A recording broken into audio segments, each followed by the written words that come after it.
Now, most business owners and coaches can help anybody, and that's one of the beautiful things about business. But that doesn't mean it's a good idea to speak and appeal to everybody. And this is why you have to target a specific group of people instead of just anyone and everyone. The specific group of people you are focused on helping. The specific group of people whom the majority of your messaging and content will be geared towards.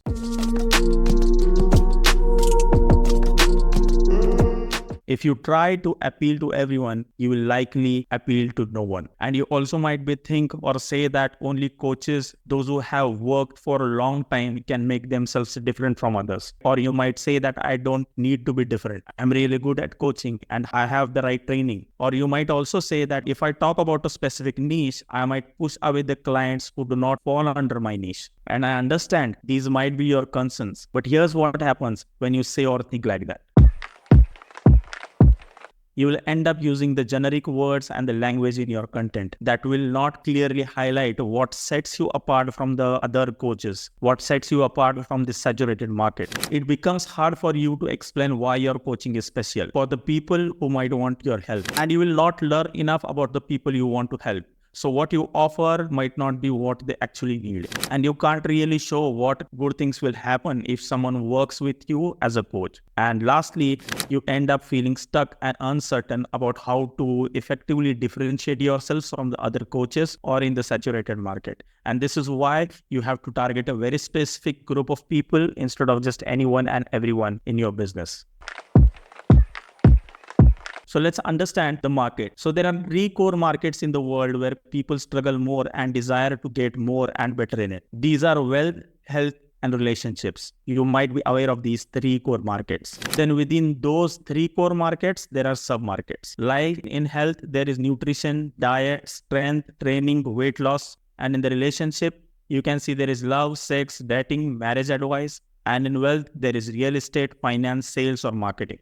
So these are basically sub-markets that comes under these core 3 markets. So there are many more sub-markets in each of these core markets, but I have mentioned a few here. Now, let's see how to crave your spot in this markets and sub-markets, how to crave your spot in this ecosystem, because you have to do this. There are 3 core markets: health, relationship, and wealth. Or you can say these are desires that people want for which they are going to pay you. For example, if you are in a wealth market, then there are marketing, real estate, and sales. Okay, these are the sub-markets. And then if you select a marketing as a sub-market, there are different subjects which we call as niches. So there is an internet marketing, there is an e-commerce, there are sales funnels, there are Amazon, there is Facebook ads, and many more things. So this is how you have to find out which niche you want to serve in. What are your best suited to serve? You have to choose a niche that leverages your skills and showcase your expertise and start helping people in that niche. So let's see how you can go forward with this. So you first have to identify your perfect niche by answering few questions. So what we are going to cover here is how to get specific on who you serve. For example, let's see what is the first questions that will help you to identify your niche. What markets or sub-markets are you expert in? Ask yourself. While choosing the market or the sub-market that we discussed, you can look at the topics or subjects or activities that truly excites and motivates you. The things you really love, the stuff that makes you excited and happy. You can also consider the areas where you already have considerable knowledge, experience, or skills. Think about what practical skills you have acquired over time. You can also look into your hobbies. It can turn into unique niche opportunities when combined with your expertise, right? Next, you have to ask yourself, of these market and sub-markets that I've chosen, which you are most equipped to help people. Think of the subject that you are well versed in, and you can provide valuable insights for others. Pay attention to what people ask you for help, and this will show you what you're good at and how you can assist or help others. And this can reveal the areas where others recognize your expertise and where you can provide value to others. Third, you can ask yourself, of these markets and sub-markets, which is that you're most passionate about? Ask yourself, do I love this subject? Do I care about it deeply? Do you have an interest in it? And has this been going for a long enough time? Which means that you aren't going to get bored or tired of it in a few months or a few years. I see a lot of them who are changing their niches in 3 months. They are doing life coaching, then they turn into a business coach, then after 3 months, they do something else. So think of something that you have interest, you are passionate about, you care about it deeply. and make sure that it has been a part of your life for a long enough time.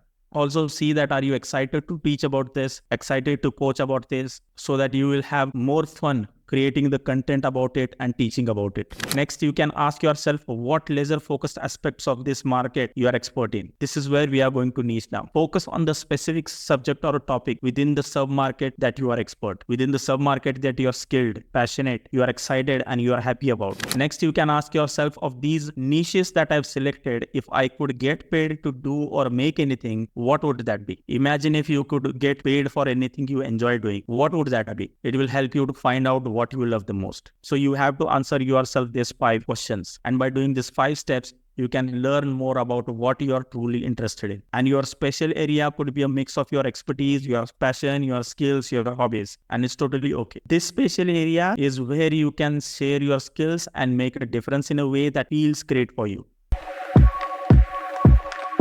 There are core markets and then there are sub-markets, and within that sub-market, there are few niches. So health is a core market, and within health, there is a sub-market fitness, and there are niche which is yoga and weight loss. In nutrition sub-market, there is keto, macros, intermittent fasting. In mental health, there is meditation, spiritual and productivity.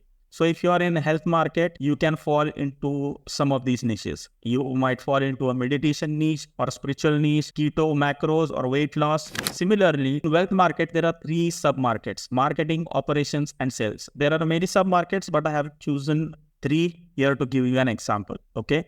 For example, in marketing, you can be specialized in lead generation. You can be specialized in paid ads. You can be specialized in copywriting. In operations, there are systems, data, analysis, HR. Similarly, in sales, you can be expertise in lead nurturing. You can be expert in funnels. You can be expert only in sales funnels. So these are the specific niches in the wealth market. Similarly, in relationships, there is marriage, dating, and self-confidence. So you have to select a specific niche. If you are expert in marriage, then are you expert in rekindling, communication, or sex? Choose a specific niche about that. So if you are expert in dating, see if you can niche down to college or divorced or speed dating. Okay. In self-confidence, getting over an ex or mindset coach. Right. So these are the niches you can select inside the sub-market of the core markets. So this is how you can identify a niche and target a specific group of people instead of just anyone and everyone. And when you do this, this is what happens. Niching down allows you to define a specific area of expertise. So when you niche down, you stay more clear and more focused.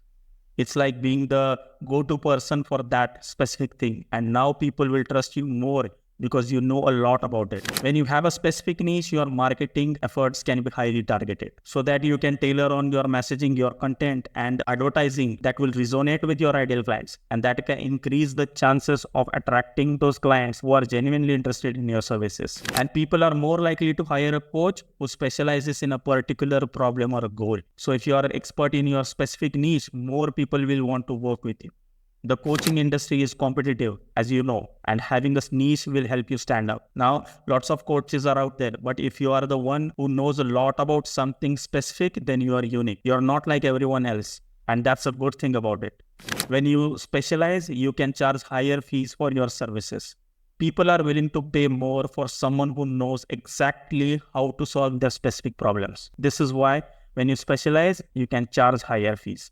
Next, you'll be able to dive deeper into the understanding of your client needs and tailor your coaching approaches, strategies accordingly.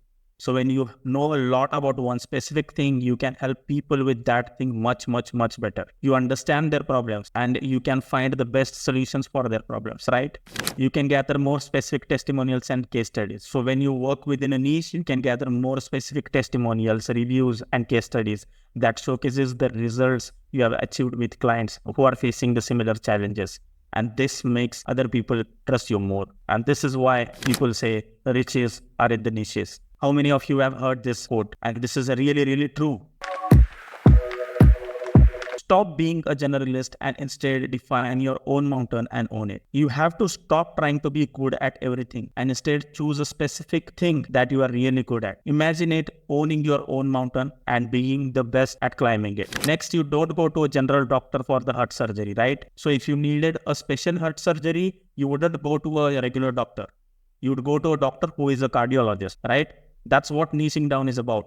being an expert in one thing. Niching doesn't mean that you have to turn away clients who fall outside your niche. You can still help people who don't fit exactly into your niche. It's okay to be flexible. And guess what?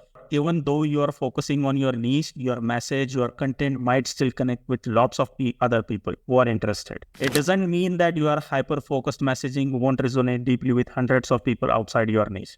Some might say that niching down limits you because it might seem like fewer people would be interested in what you offer. But the truth is, your message and your content becomes super powerful for the people who really need it. And this is the beautiful part about niching down. Your niche isn't a one-time decision that dictates the future of your life and business. So if you're not satisfied with a niche, make a shift. If you're not happy with it, you can change it. Just like other parts of your business, your niche can change as you grow and learn. So I want you to remember one more thing. The more specific niche you select, the better able you will be to create content and messaging that speaks directly to your ideal client. So we have explored the importance of niche clarity in building a successful coaching business. Now it's time to apply what you have learned to your own business.